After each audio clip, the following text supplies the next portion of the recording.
जी।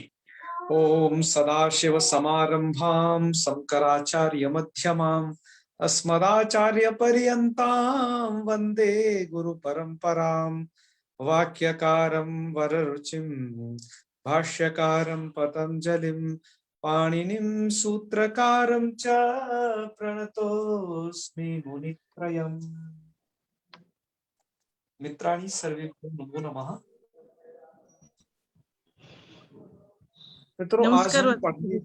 जी नमस्कार। आज हम पढ़ने जा रहे हैं बहुत ही महत्वपूर्ण शब्दों को, जिसमें आपका किम है, इदम है और त्यद, यद है, एतद इत्यादि इन रूपों को हम पढ़ने जा रहे हैं। तो आपके लघु सिद्धांत कौमुदी में अब ये आए हुए हैं इस हलंत स्त्री लिंग प्रकरण में, और ये बहुत ही महत्वपूर्ण है प्रयोग की दृष्टि से। और तो रूप ऐसे हैं कि इनमें से बहुत सरल है, लेकिन कुछों में कुछ कठिनाई है। तो आज हमने उसके लिए कुछ ट्रिक इस्तेमाल की है, जो कि आपको अगली स्लाइड में दिखाई जाएगी। आइए तब तक सुनते हैं इन रूपों की कैसे क्या प्रक्रिया होती है। प्रायः ये जो रूप अब आप देख रहे हो, जैसे किम शब्द के मकारांतों का क्रम चल रहा है, हैवरट इत्यादि क्रम से यहाँ पर वरदराजाचार्य जी ने इसको लिखा है। तो उसमें किम शब्द की बारी आती है। किम शब्द के रूप आप पुल्लिंग में पढ़ाए हो। पुल्लिंग में आपने ये पढ़ा था कि किम शब्द जो है, जिसे आप हिंदी में कहते हो ना क्या, इस अर्थ में प्रयोग होता है। किम शब्द प्रश्ने, वितर्के, निंदाया, इन तीनों अर्थों में कोश में प्रयोग है। उसका अर्थ बताया गया है काव्यों में, इधर उधर उसका बहुत प्रयोग है इन अर्थों में। तो किम शब्द के क्या क्या रूप होते हैं पुल्लिंग में, आप ये जान आए हो। कह, कऊ के, कम, कऊ कान, वहां कौन कौन सूत्र लगे थे। तो ये सूत्र पुराने उसको स्मरण के लिए हैं, ये सब ठीक है, जो इस साइड में लिखे हैं। तो आपने किमा कह को पढ़ा था, औ आपह, आंगी चापह और सर्वनाम इत्यादि सूत्रों को आप पहले पढ़ा है इनमें से। तो यही लगभग सूत्र इसमें लगने हैं, तो उसको आपने संकलन कर लिया है। तो आइए इसकी क्या विशेष प्रक्रिया होती है, प्रारंभ करते हैं। देखिए, किम शब्द है। किम शब्द से आप क्या लाइए, सु का स लाइएगा, तो स्थिति होगी किम स, ऐसी स्थिति है। ठीक है जी। इसके बाद आपका इसमें एक सूत्र है कि किमह कह।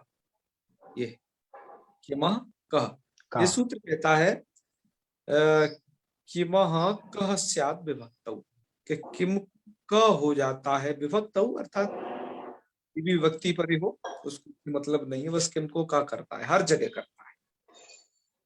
तो हर जगह करेगा, यहाँ पे भी करेगा। तो स्थिति हो जाएगी किम स। देखो ये वाली कंडीशन है, यहाँ पर एक स्थिति और जोड़ लीजिए, क स। स्थिति क्या हो जाएगी, पूरे किम के स्थान पर एक क हो जाता है, तो स्थिति क्या हो जाती है, ये क और स। ठीक है। अब आपको यहाँ पर एक ये ध्यान देने वाली बात है कि आप पढ़ रहे हो अजंत, वो हलंत स्त्रीलिंग। ठीक है। जी। ये क ऐसा अजंत बन गया, और बल्कि कहीं ये अदंत बन गया। ठीक है। जी। जी। और पढ़ रहे हो आप स्त्रीलिंग को। जी। तो जो भी अब ये अदंत शब्द बन गया, इस अदंत शब्द से एक सूत्र है अजाद्य तष्टा। यहाँ पर उस सूत्र को दिया नहीं गया है हमारे हिसाब से, वो आपको जो सूत्र है आगे मिलेगा। ठीक है, स्त्री प्रत्यय प्रकरण में, लेकिन हमारे हिसाब से उस सूत्र को यहाँ पर उद्धृत कर देना चाहिए था, तो ज्यादा अच्छा रहता। जैसे इन्होंने ऋण्यभ्यो ङीप क्रोष्ठी शब्द के अवसर पर स्त्रीलिंग में दिखा दिया है ना, इसी जी। तरीके से यहाँ पर भी इन्हें अजाद्यतष्टाप सूत्र को दिखा लेना चाहिए था, लेकिन वो इसका वर्णन आगे करेंगे। अतः इस सूत्र की विशिष्ट व्याख्या भी हम आगे ही प्रस्तुत करेंगे। हमने नीचे आप देख रहे हो सबसे स्लाइड के अंत में अजाद्यतष्टाप, उस टाप प्रत्यय विधायक सूत्र को यहाँ पर लिख रखा है ये जानकारी के लिए। बस वो सूत्र क्या करता है उसका अभी आप जो है संक्षेप जान लीजिए। जो शब्द अदंत होते हैं उनसे स्त्रीत्व की विवक्षा में टाप कर देता है। टाप मतलब टाका बचेगा आ। तो मतलब ये क के बाद एक आ और आ प्रत्यय कर देता है, आप ये समझ लें। जब आप इन दोनों में सवर्ण दीर्घ करेंगे तो आपका रूप बन जाएगा का। का। ठीक है, जी ये स्थिति है तो का। इसलिए हमने जो अगली यहाँ पर स्थिति जो लिखी वो लिखी का स। देख रहे हो ना जी ये क्यों लिखी? क्योंकि ज्यादातर स्टाफ से इसको आ ऐसा हो गया। तो कोई भी शब्द यदि स्त्रीलिंग में अदंत है तो उसे टाप प्रत्यय आपको करना चाहिए। इस सूत्र का विशेष व्याख्यान हम वही करेंगे जहां ये आएगा, अभी केवल स्मरणार्थ और आगे आपको संस्कारों में रहे इसलिए बताया, क्योंकि यहाँ पर इन शब्दों में लगा है प्राय। चलिए आगे बढ़ते हैं। का स ऐसी स्थिति हो गई। और इस सकार का एक आपने सूत्र पढ़ा है, हल न्याभ्यो दीर्घा श्रुति सप्रक्तम हल। हलंत से परे अथवा दीर्घ न्यंतरावंत से परे। तो दीर्घावंत से परे ये सुसंबंधी अप्रयुक्त हल है, सुसंबंधी सकार है जी और अप्रयुक्त हल है। इसका लोप हो जाएगा। लोप हो जाएगा तो केवल क्या बच जाएगा? का। का। ठीक है, जी तो इसलिए एक वचन में जो रूप बनेगा वो होगा का। इधर क्या होगा? अब देखिए एक बात और जान लीजिए कि वहां क हर जगह लगेगा, हर विभक्ति में, तो उसको एक क बना देगा, जी पहली बात। दूसरी बात यह है कि अजाद्य स्टाप सूत्र भी जब ये स्त्रीलिंग की विवक्षा है तो वो हर जगह लगेगा वो भी। तो यहाँ जी के लिए अब वो का बन गया परमानेंटली। किम शब्द क्या बन गया? का। का। जो का। मकारांत था वो अब आकारांत हो गया। इस तरीके से आप ऐसे समझे। जी तो ये आकारांत हो गया तब तो बहुत ही बढ़िया बात है कि क्या करो कि देखिए अब आकारांत शब्दों को तो आप पढ़ा ही हो स्त्रीलिंग में। जैसे आपने पढ़ा था एक सर्वा शब्द पढ़ा था, सर्वा सर्वादि गण में, मतलब स्त्रीलिंग के रमा शब्द के बाद। जी तो बस वैसे इसके रूप चलाने हैं। आइए अब का आगे औ औ लाइएगा। औ के स्थान पर हो जाता है, आप ये सूत्र पढ़िए थोड़ा सा। औ आपह आवंतादंगात परस्य औंगसी स्यात्। आवंत से परे औंगसी हो जाता है। तो आपने इससे रमे बनाया था, सर्वे बनाया था द्विवचन में। इसी प्रकार से यहाँ पर का औ के स्थान पर सी, तो का ई सी की ही बसती है, तो का ई और बस यहाँ गुण कर देना है। रूप क्या बन जाएगा? के। ठीक है, आगे का जी रूप देखिए कि काह ऐसा रूप बनाना है। तो काह कैसे बनेगा? मतलब ये वाला रूप है, ये कैसे बनेगा? तो इसकी प्रक्रिया देखिए। का किम, किम के स्थान पर क और का हो जाएगा। तो ऐसे आप इसे रखिएगा कि का अग्र जस, जस का बचेगा अस। ठीक है, अब यहां पर क्या कर दीजिए, का और अस। ऐसी स्थिति होने पर यहां पर अकः सवर्णे दीर्घ, उससे दीर्घ करें, या प्रथमयो पूर्व सवर्ण। अक से प्रथमा तृतीया संबंधी परे रहते पूर्व सवर्ण दीर्घ की प्राप्ति है, लेकिन दीर्घ से जैसे परे रहते उसका निषेध हो जाएगा। तो अका सवर्ण दीर्घ ही लगेगा है, दीर्घा जी से को बात करके। तो बस आपको यहाँ सवर्ण दीर्घ कर देना है और सकार को रुत्व विसर्ग कर देना है, तो रूप बन जाएगा क्या? काहा। ठीक है, जैसे आपने रूप बनाया था वहां पर सर्वा सर्वे सर्वाह। ठीक है, ऐसे ही का के काहा। इसलिए मूल कार लिख रहे हैं का के काहा सर्वावत। सर्वावत मतलब शेषम, और जो बचे कुचे वो भी सब सर्वावत ही हैं सब। तो ऐसे चला लेने हैं। आइए चला चला के देख लेते हैं, जहां पर दिक्कत हो दूसरे पर देखेंगे। द्वितीय में आ जाइए। आपका का शब्द है, देखिए आकारांत, तो आप वो वाली टोन फिट कर लीजिए अपने अंदर जो सर्वा शब्द वाली। ठीक है, तो ये रूप चलाते जाओ। तो काम के काहा। चलिए तृतीया में बना है कया। क्या काम हुआ? तृतीया का रूप हमने सिद्ध किया है, देखिए का आ। ठीक है, ऐसी स्थिति है। और क्या किया, आपने एक सूत्र यहाँ पर वहां पर भी पढ़ा होगा, हमने यहाँ पे भी लिख दिया है। जैसे आपने रमया बनाया था, याद है ना? ऐसे ही आपने सर्वया बनाया होगा। तो एक सूत्र है आंगी चापा, आंगी ओसी चाप है एकार, आंग के अथवा ओस के परे रहते। तो आंग का मतलब तृतीया का एक वचन, ओस मतलब षष्ठी और सप्तमी के द्विवचन।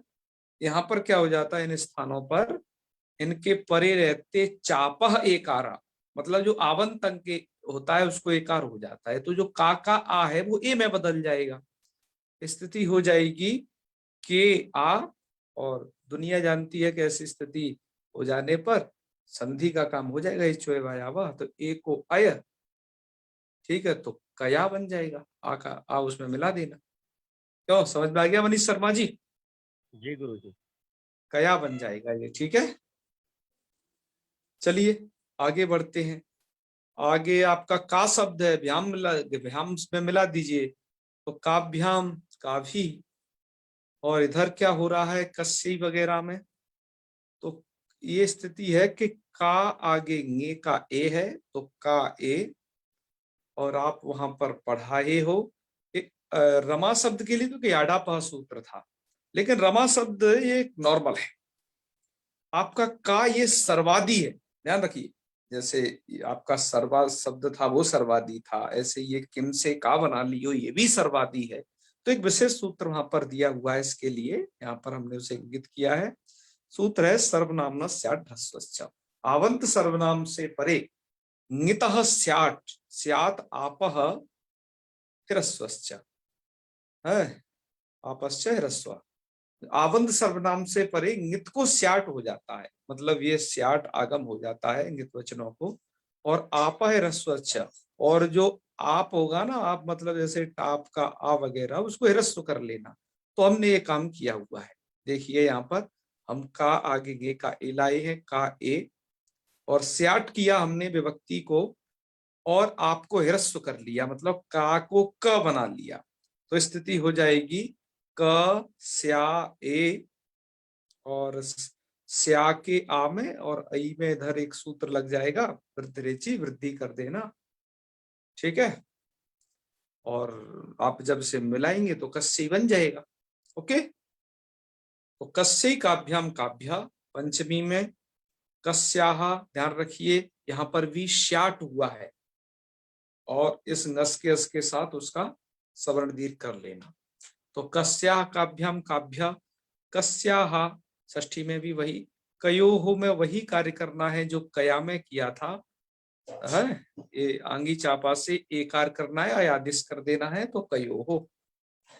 और कासाम, ये आम विभक्ति में क्या हुआ है, आम विभक्ति का रूप हमने लिख दिया है, का अग्रे आम, और आवंत सर्वनाम है ये, तो सुट कर देना है, आमी सर्वनाम ना सुट, तो का साम बस मिला देना है, का साम बन जाएगा, ठीक है।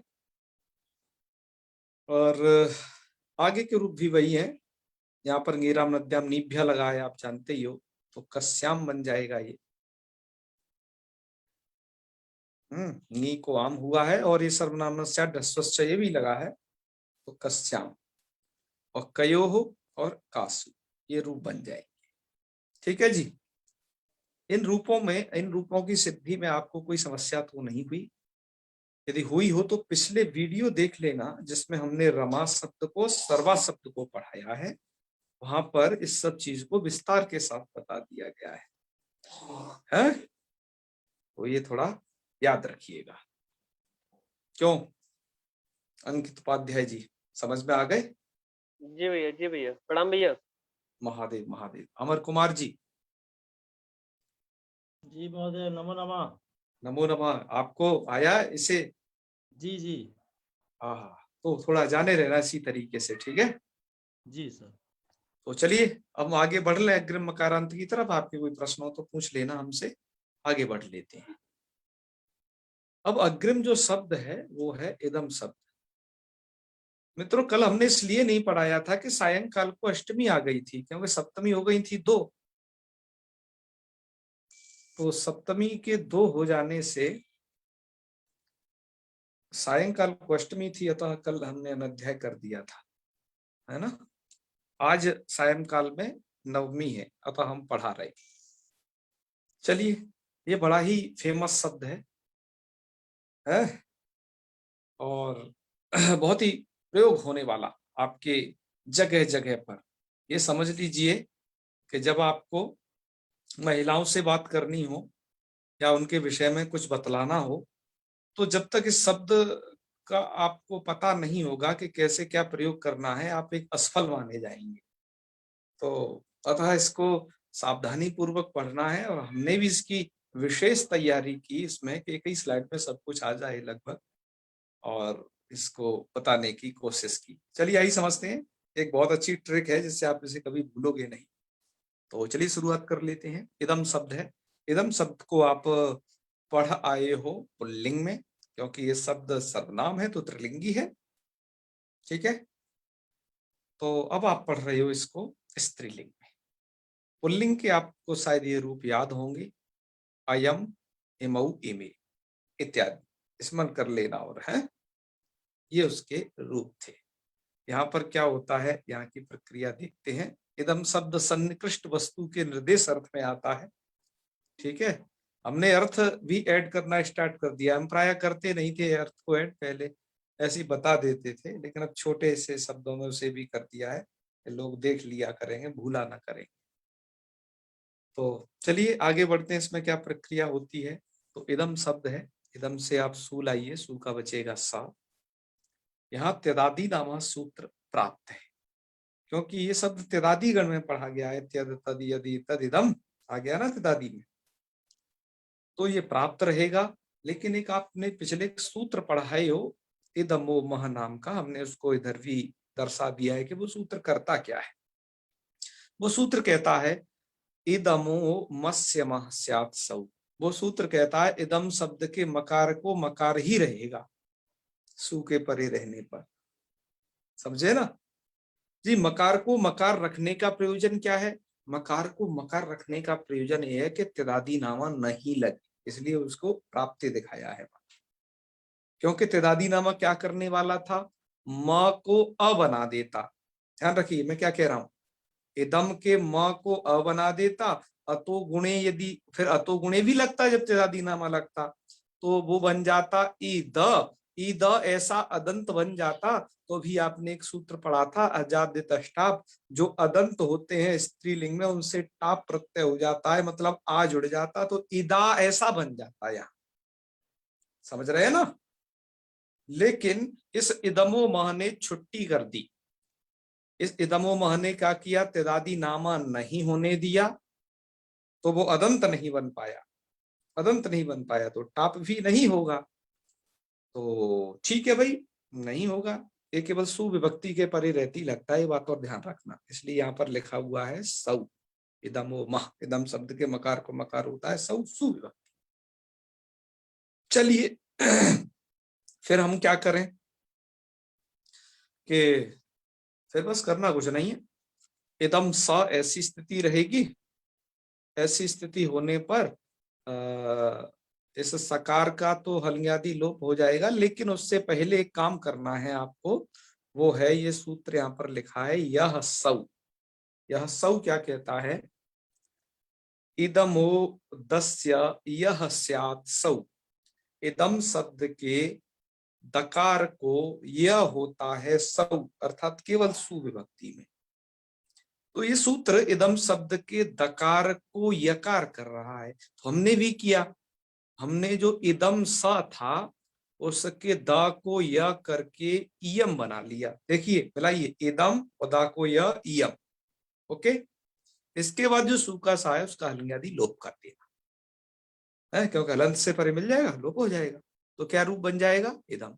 अब आपके सामने प्रश्न होगा कि जब ये यह सौ जो सूत्र है इदम शब्द के दकार को यकार करता है और सुविभक्ति के परे रहते करता है, तो इसने पुल्लिंग में क्यों नहीं किया था? क्योंकि ये सूत्र तो ऐसा कुछ कह नहीं रहा है कि मैं स्त्रीलिंग में लगूंगा या कहाँ लगूंगा। तो इस विषय में आपको ध्यान रखना चाहिए कि पुल्लिंग में दरअसल ये उत्सर्ग सूत्र है, ये सामान्य सूत्र है पाणिनि जी का यह सौ। पुल्लिंग में इसका एक अपवाद सूत्र पढ़ दिया था उन्होंने, इदो अय पुंसी। क्या पढ़ा था, इदो अय पुंसी। इदम शब्द के इद भाग को क्या हो जाता है, अय हो जाता है, पुंसी अर्थात पुल्लिंग। तो उस अपवाद के कारण ये सूत्र बेचारा नहीं वहां लग पाया था, तो यहीं पर ये केवल लग पाएगा है, कहां पर, स्त्रीलिंग में। अच्छा, अभी आप इदम शब्द, ये हलंत है, अभी हलंत नपुंसक लिंग प्रकरण भी आगे आएगा, वहां पर भी आप इदम शब्द का रूप पढ़ोगे। तो लेकिन एक बात बताना यहाँ आवश्यक ये है कि यह सौ नपुंसक लिंग में भी नहीं आगे लग पाएगा। क्यों?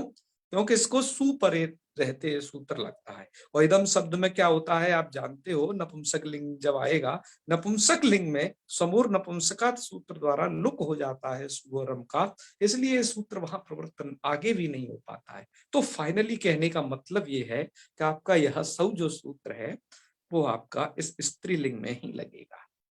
तो रूप क्या बना देगा, ये इयम बना देगा, दकार को यकार कर देगा, केवल सु में ही लगेगा, अन्यत्र नहीं लगेगा, ये बात जाने रहे। ठीक है, आगे बढ़ते हैं। अब आगे जब आपने सुविभक्ति का रूप बना लिया, अब आगे चलते हैं औ विभक्ति पर।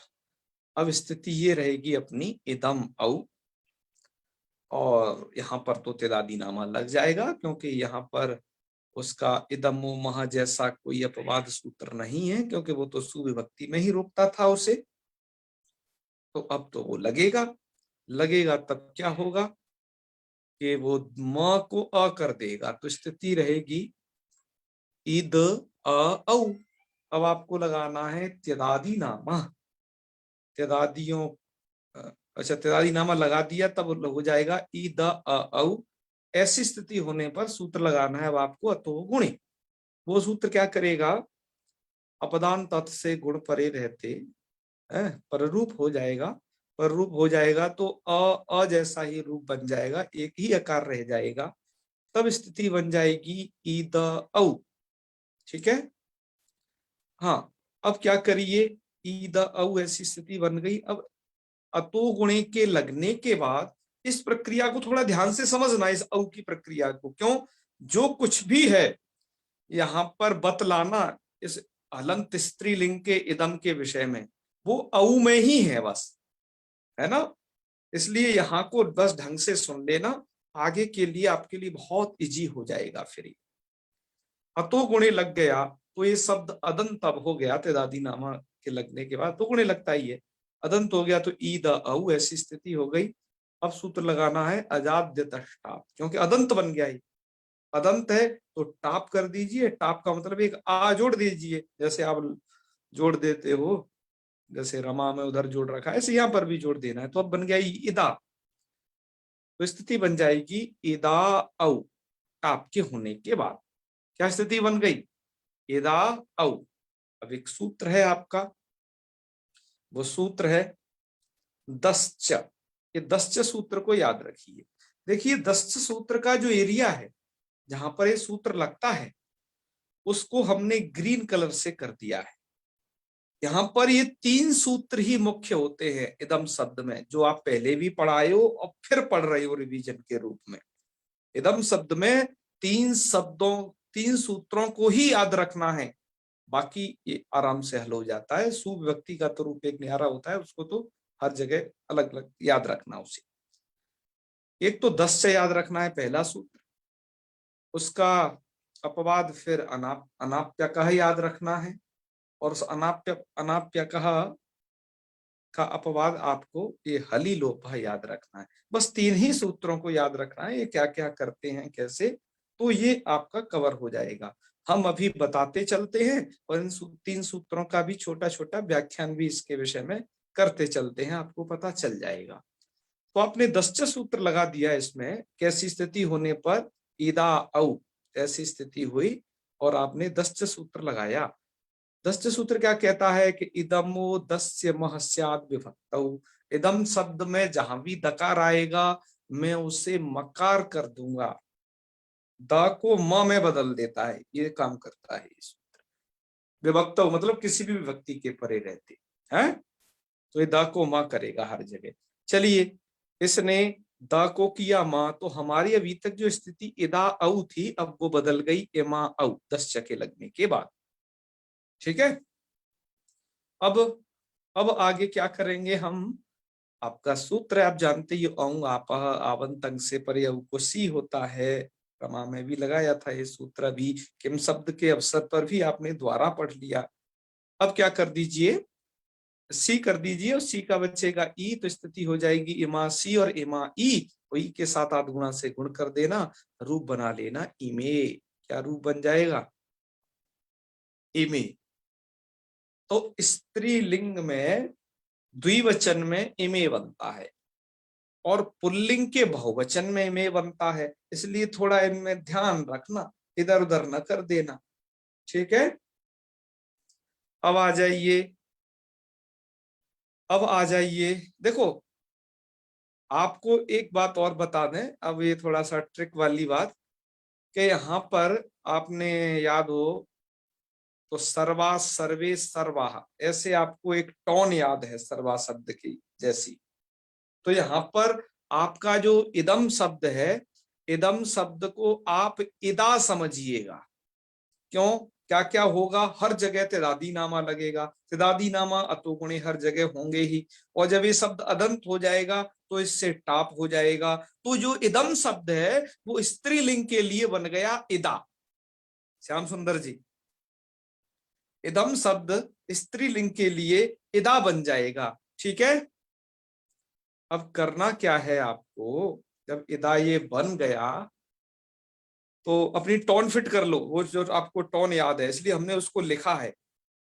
देखो यहाँ पर सर्वे बनता है ना, सर्वा सर्वे, तो इदे बनेगा, और इदे बनाते ही आपको लगा देना है 10 तो इमे हो गया।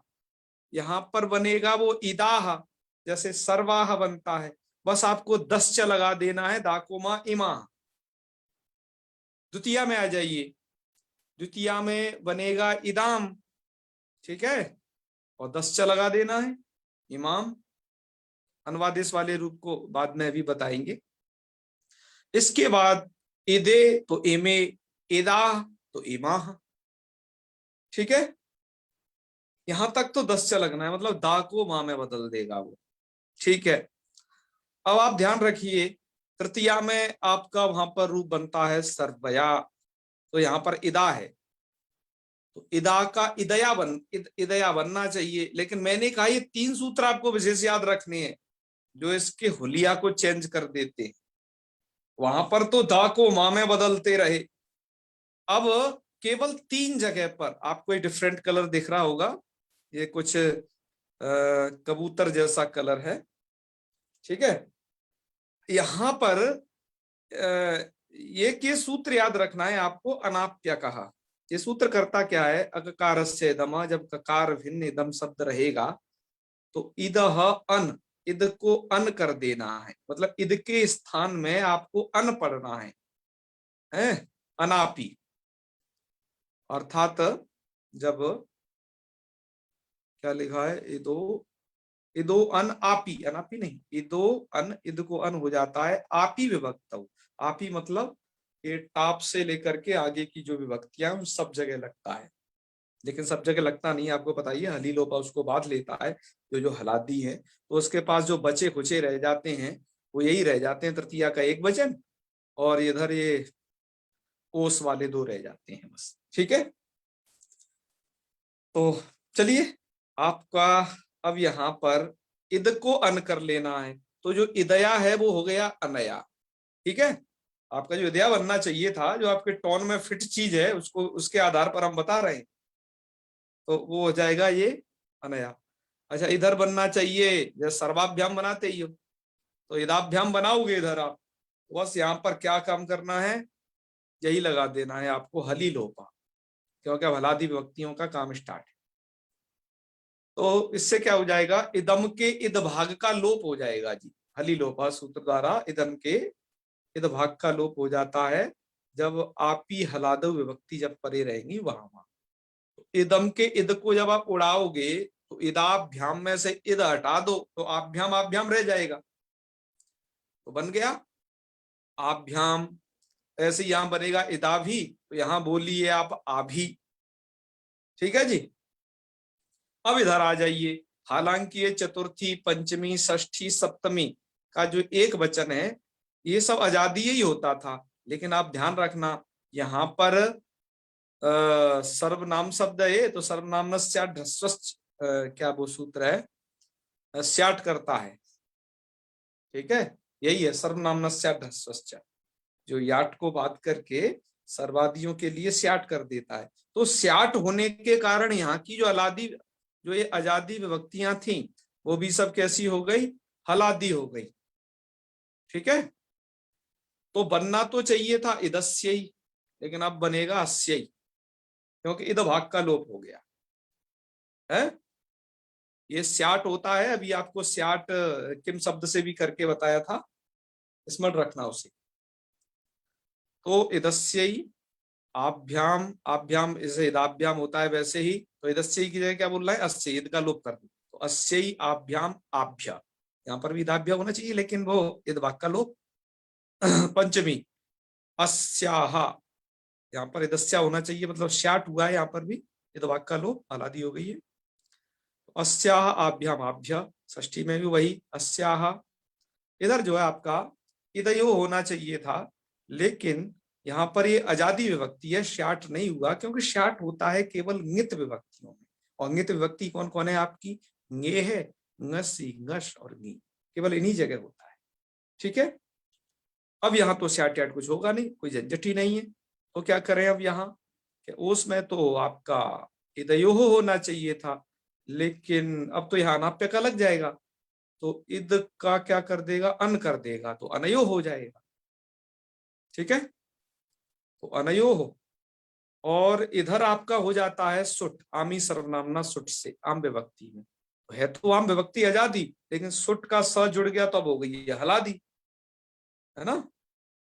तो अब क्या हो जाएगा, यहाँ पर भी वही हलीलोपा, इदासाम होना चाहिए था, जैसे आप सर्वासाम पढ़े हो उसका हो जाएगा लोप, तो इसमें से केवल इदासाम का आसाम, आसाम ही शेष रहेगा, आसाम। फिर आगे सप्तमी विभक्ति में जाइए, तो वहां बनेगा श्याम, यहाँ पर फिर अनयो हो, और वहां सर्वासु बनता है, ऐसे इदासु होना चाहिए, लेकिन इत का इद भाग का लोप, तो बन जाएगा आसु। अब आ जाइए अनुवादेश को देख लीजिए। अनुवादेश आप जानते हो, द्वितीया टौ स्वेन, इसके अनुसार द्वितीया में और टा में और ओस में क्या हो जाता है, एन हो जाता है, किसके स्थान पर, इदम को।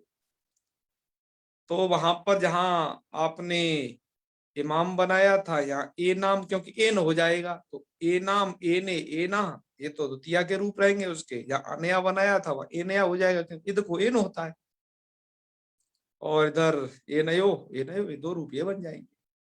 तो ऐसे करके ये जो रूप ये सब है आपके, एक बार मूल का भी अवलोकन कर लीजिए, मूल में भी सब यही बात लिखी है। देखिए, यह सौ, इदमोदस्यमास्यात् सौ, इयम एक रूप बन गया।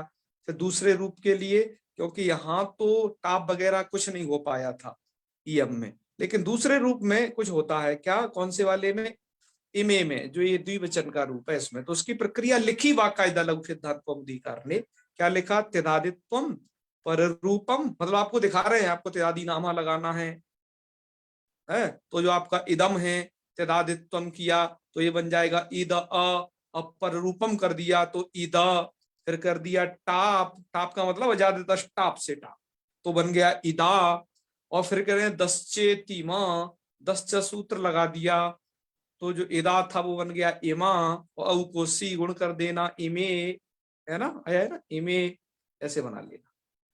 फिर आगे के रूप भी उन्होंने लिख दिए, इमा, इमे, वो इमाह और इमाम लिख दिया।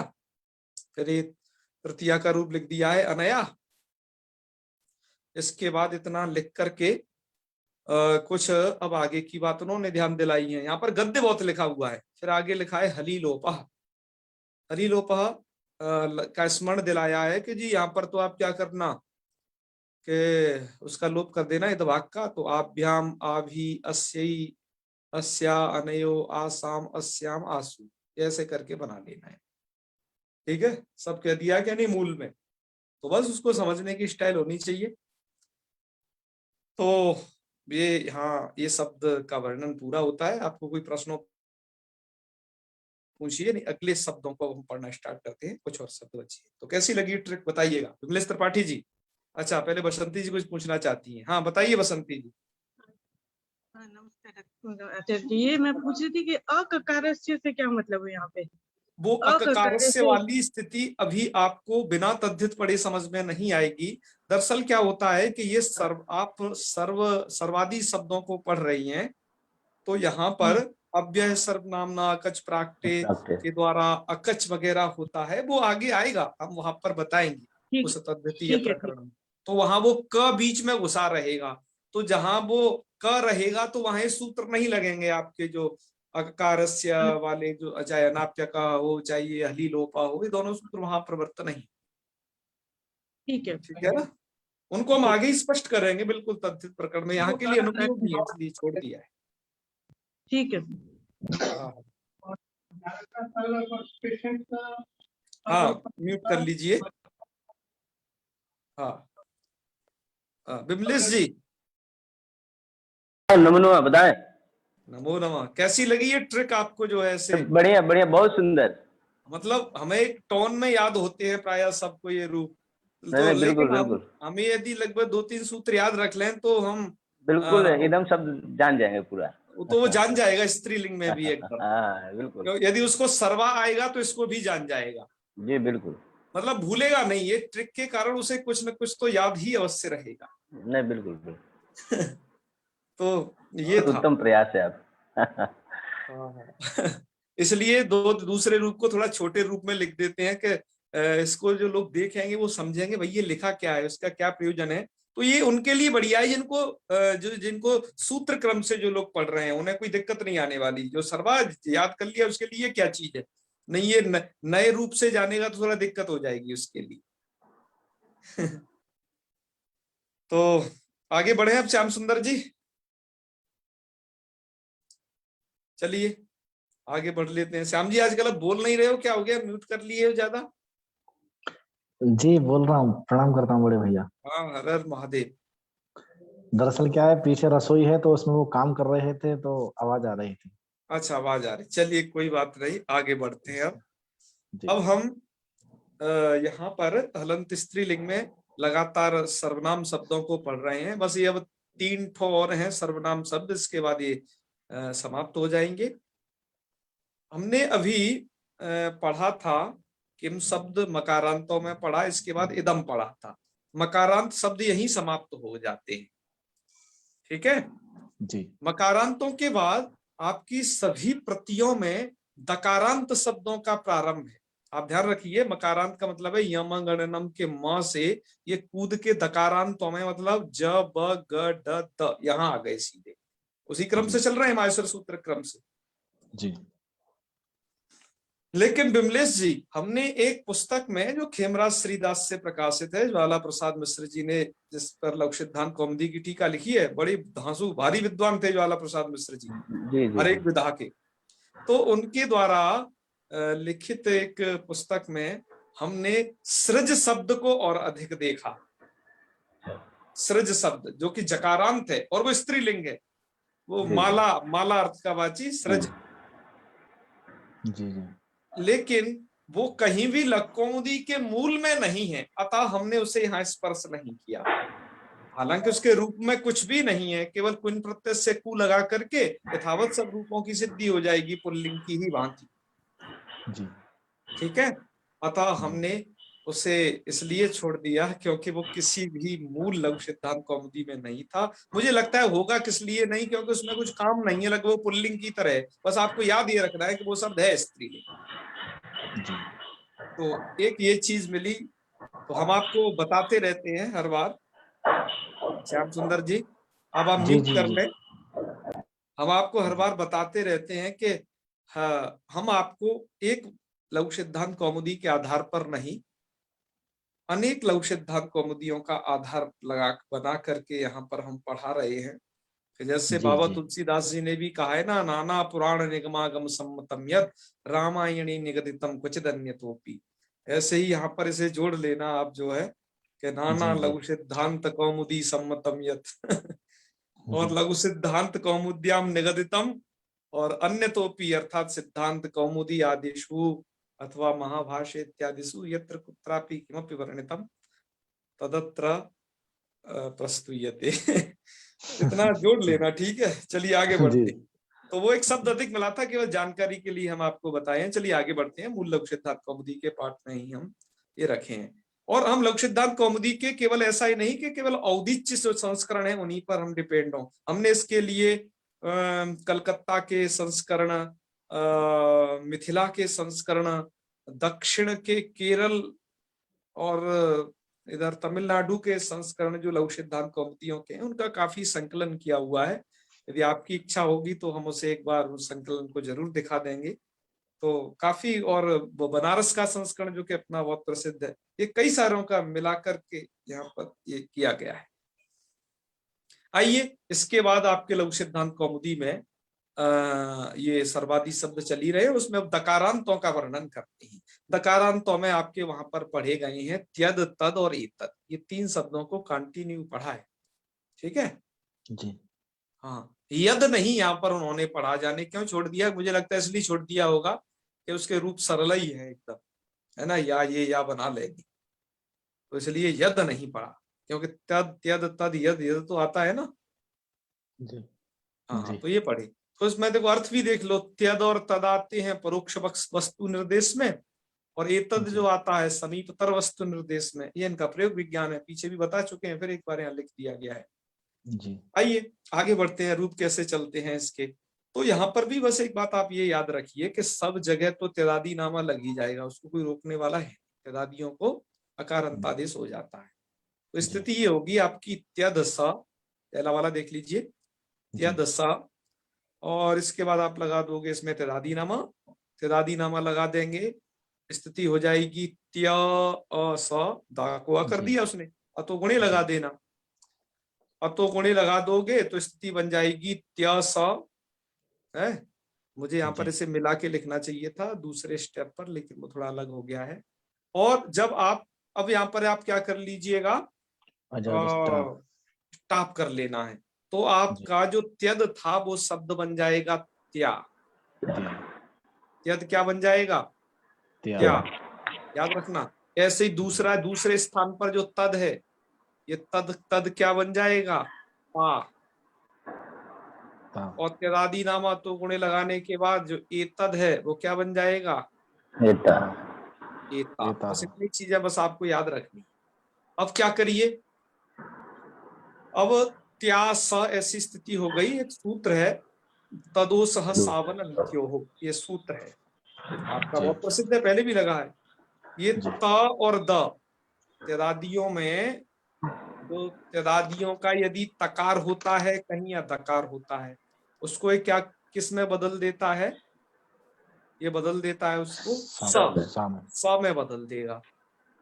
तो यहाँ का जो रूप है, जो स्याह ऐसा बनना चाहिए था, तो स्याह न बन करके वो त्याह ऐसा बनना चाहिए था, त्याह न बन करके वो क्या बन गया, स्याह। ठीक है, केवल तदोसा सावनन, तो एक सूत्र की महिमा से। और भी सभी से सुविभक्ति के रूप दिखाई देता हूं। जो रूप आपका बनना चाहिए था तद है, दकार को अकार, और त ऐसा हो जाएगा, अजात टाप से बना लेना ता, तो जो रूप बनना चाहिए ता, लेकिन तदो सह सावनन्त्यो सूत्र की महिमा से केवल सुविभक्ति में उल्लेख, क्या बन जाएगा, वो सा बन जाएगा। ठीक है, उसकी सिद्धि यहाँ पर थोड़ा लिख भी दी है, तद सा बन जाएगा। और आपका जो एतद है, एतद ऐसा होना चाहिए त्यदादि नामा तो गुणे, और ये लगा करके टाप वगैरह करके एता होना चाहिए था ये भी, लेकिन यहाँ पर भी क्या कर देगा, ता को बना देगा सा।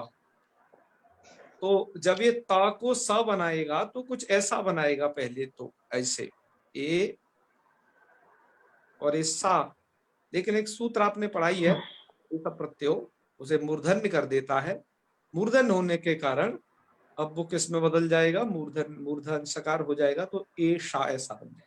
तीनों रूप समझ गए एक साथ। तदोसा सावनन्त्यो ने कहा क्या क्या किया है, ये बात आपको समझ में आ गई होगी। ऐसा जब बन जाता है तो आगे देखो लिखा भी है, हर बात को मूल में लघु सिद्धांत कौमुदीकार लिखे हैं कि त्यदादित्वम तीनों शब्दों के लिए लिख रही है। त्यदादित्वम, त्यदादित्व कर देना है जी और ताप कर देना है, ठीक है। जी और तदोसा अवलंत को पहले कह चुके हैं, इसलिए यहाँ नहीं बताए, पुल्लिंग में बता चुके ना, अलंत पुल्लिंग में। जी रूप सीधा बना दिया है स्या। अच्छा एक बात और ध्यान रखना है, हमेशा स्या हो चाहे सा हो चाहे ऐसा हो स्त्रीलिंग, जी यहाँ पर विसर्ग नहीं आगे कभी भी रहता है। जो भी सा है इसका लोप हो जाता है हलंग आदि से। क्या मान करके लोप होता है? ये दीर्घ आबंतात करके सब जगह लोप हो जाता है। जैसे आपने रमा, सर्वा, यहाँ कभी विसर्ग का एक वचन में नहीं श्रवण किया होगा, यहाँ पे भी नहीं करोगे आप, ठीक है। जी तो चलिए आगे के रूप अब बना लेते हैं। अब आगे के रूपों की प्रक्रिया ये है, मूल और मूल कार्य ने कह दिया, ये बना करके नीचे लिख दिया उन्होंने, एवं एतद, वो तद और एतद, ऐसे ही तद और एतद के चलेंगे, और एक आध हमारी तरफ से भी जोड़ लीजिए, यद के भी ऐसे ही चलेंगे, और देख लेना वहां, ठीक है। तो आइए कैसे चलेंगे। तो त्या बन गया। अच्छा, और जगह के लिए तो अब ये दरअसल यहाँ तो स्या बन गया, और जगह के लिए तो है तो ये त्या शब्द ही। जी तो ऐसे रूप चला लेना सर्वा के वह सर्वा की तरह। तो त्या ते त्या, जैसे सर्वा सर्वे सर्वा बनाते हो, जी जैसे ही त्याम ते त्या, त्यया जी है सर्वया बनाते हो ना। तो त्यया, जी त्याभ्याम त्याभि, और त्यस्यै त्याभ्याम त्याभ्य। यहाँ पर वही सूत्र लगे हैं जो है सर्वनाम नस्याट ह्रस्वश्चाट वगैरह हुआ है, और आपको ह्रस्व हो जाता है साथ में ही, को ह्रस्व हो जाता है। तो त्यस्यै त्याभ्याम त्याभ्य, और यहाँ पर दीर्घ हो जाता है उसे सुपीचा से, त्याभ्याम त्याभ्याम। यहाँ तो वैसे दीर्घ नहीं करो तब भी अंतर नहीं पड़ेगा, क्योंकि त्या तो दीर्घ ही है यहाँ पर, है ना। जले वृष्टि थले वृष्टि न्याय न भले प्रवृत्त हो जाए सुपीचा, वैसे दीर्घ नहीं है। तो त्याभ्य त्यस्या त्याभ्याम त्याभ्य तस्या तस्यो त्याशाम, और त्यस्याम तेओ त्याशु, ऐसे ऐसे तो इसके रूप चल जाएंगे। और इधर आ जाइए। अब वैसे तो ये शब्द है आपका ता, जो तद शब्द है वो स्त्रीलिंग के लिए क्या है? ता है, क्योंकि आपने तेरादी नामा तो गुणी और टाप कर रखा है। जी केवल सुविभक्ति के लिए एक वचन के लिए बस वो सा है, क्योंकि वहां तदोसा सावनंत्यो लग जाता है, ता को सा में बदल देता है। बड़ी अद्भुत शक्ति है सूत्र के अंदर, कितना वर्ण का परिणाम करती है। जी और बिल्कुल आगे के चेंज हो रूप गया वही है। है, ता को मान करके करें। क्या विमलेश जी? सबसे चेंज हो गया है, भ्रमित हो जाएगा आदमी। हाँ भ्रमित हो जाएगा, वही तो। इतना बड़े स्तर पर चेंज करता है कि इसकी कोई कल्पना नहीं कर सकता। और आगे सब जगह के लिए ये ता शब्द ही है, तो जिसको सर्वा के रूप आते हैं जी, उसके लिए कुछ भी नहीं है, ठीक है। तो आगे बनाते जाओ, ता ते ता ताम ते ता, जैसे सर्वा सर्वे सर्वा सर्वम सर्वे सर्वा, है ना। तो तया ताभ्याम ताभी तस्यै, यहाँ पर आपको ह्रस्व भी होता है तीनों जगह पर। तस्यै ताभ्याम त्याभ्य तस्या तस्या तस्यो तासाम, और तस्याम तस्यो तासु, ऐसे बनेंगे। ऐसे इधर आ जाइए, यहाँ की प्रक्रिया बताई दी आपको। ऐशा, और वैसे है शब्द वैसे ये एता, जी केवल यहाँ के लिए बस वो सा हुआ है एक जगह, जी है तो वास्तविक वो एता। तो अब आके मिलाते जाइए सर्वा की तरह। तो ऐशा एते एता, एताम एते एता, एतया एताभ्याम एताभि, एतस्य एताभ्याम एताभ्य, एतस्य एताभ्याम एताभ्य, एतस्य एते विताशाम, एतस्याम एते विताश। क्यों जी, कोई दिक्कत तो नहीं हुई? मुझे लगता है आपको कोई कठिनाई नहीं हुई होगी, क्योंकि सबको उधर अजंत स्त्रीलिंग में सर्वा शब्द आता ही था। जी तो यहाँ पर एक कुछ छुटपुट दो चार बात याद रखनी है, बस हो गया, बन गए विद्वान आप। अब आपको अलग से घोटने की जरूरत नहीं है रूपों को। मुझे लगता है आप इसे चिरकाल तक अपनी स्मृति में बनाए रखोगे सबको। तो आज का समापन फिर यहीं करें। अब ये आपका धकारांत शब्दों का वर्णन यहीं पर समाप्त हो जाता है। इसके बाद अन्य शब्द चलेंगे कुछ, है वाक वाक वगैरह, वाच शब्द चलेगा, उनके विषय में हम फिर कह लेंगे। उसके बाद एक बहुत ही प्रसिद्ध शब्द यहाँ का है अपशब्द, वो चलेगा, उनके विषय में फिर कह लेते, ठीक है, अग्रिम क्लासों में। जी तो समापन करें फिर यही। आपको पूछना है तो इसके विषय में पूछ सकते हैं, अन्यथा अभ्यास करते रहें निरंतर, ठीक है। जी चलिए तो करें समापन। जी जी जी। ओम सर्वे भवन्तु सुखिनः, सर्वे सन्तु निरामयाः, सर्वे भद्राणि पश्यन्तु, मा कश्चित् दुःखभाग् भवेत्। ओम शांति शांति शांति। सर्वेभ्यो नमो नमः। शुभ रात्रि। प्रणाम। गुरुजी। नमो नमः नमो महोदय। नमः महोदय। नमो नमो।